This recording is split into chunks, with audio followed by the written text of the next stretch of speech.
به جا یک سوال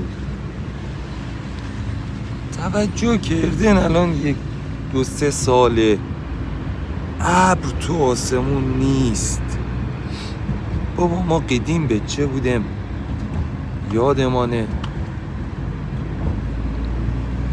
تو هم چله تابستونش هم ابر بود آجی.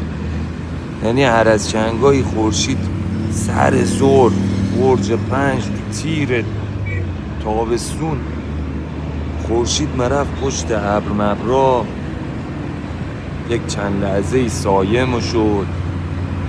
یا حالا بارونای تابستون اینا رو ولش کن، ابر آجی ابر نیست.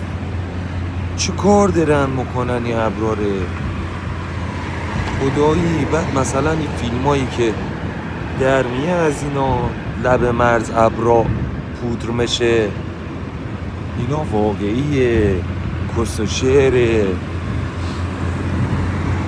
ولی خدا وکیلی کجاین ابرا؟ چی شدن؟ خشکسالی رو ولش کن، ابر سفید ابر معمولی ها نیست. دیروز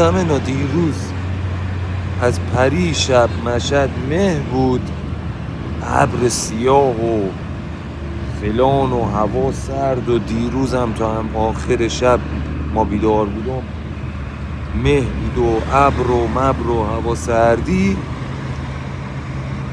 صبح اینا همینجور بیدار شدم آفتاب هوا تابستون وسط برج 8 هستم 10-8 الان.